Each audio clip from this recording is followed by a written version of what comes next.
তেসরা মার্চ থেকে শুরু হচ্ছে উচ্চ মাধ্যমিক পরীক্ষা, চলবে 18ই মার্চ পর্যন্ত। পরীক্ষা পর্বে পরীক্ষার্থীদের জন্য একগুচ্ছ নিয়মের কথা জানিয়েছে উচ্চ মাধ্যমিক শিক্ষা সংসদ। বিজ্ঞপ্তি জারি করে সংসদ স্পষ্ট করে দিয়েছে নির্দিষ্ট নিয়ম মানতেই হবে পরীক্ষার্থীদের। যদি পরীক্ষা কক্ষে বা পরীক্ষার ভেন্যুতে মোবাইল ফোন, স্মার্ট ওয়াচ বা অন্য কোনো বিশেষ ইলেকট্রনিক গ্যাজেট পাওয়া যায় তাহলে সংশ্লিষ্ট পরীক্ষার্থীর সকল বিষয় পরীক্ষা বাতিল করা হবে। আর কোনো বিষয়ে পরীক্ষা অবশিষ্ট থাকলেও সেই পরীক্ষাগুলিও দিতে পারবে না। পরীক্ষা শুরু হওয়ার 1 ঘন্টার মধ্যে এবং পরীক্ষা শেষ হওয়ার 30 মিনিট আগে যাতে কোনো পরীক্ষার্থী ওয়াশরুম বা টয়লেটে যেতে পারবে না।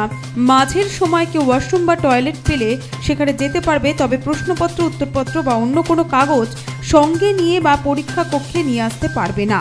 পরীক্ষার্থীরা পরীক্ষা শেষ হওয়ার সর্বোচ্চ 30 মিনিট আগে বা তারপর উত্তরপত্র জমা দেওয়ার কেবলমাত্র প্রশ্নপত্র নিয়ে কক্ষ ত্যাগ করতে পারবে।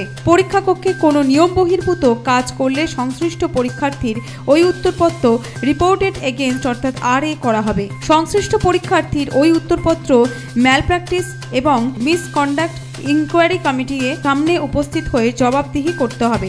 একই সঙ্গে এক্ষেত্রে আর পরীক্ষার ফল প্রকাশ হবে না, বিলম্বও ঘটতে পারে।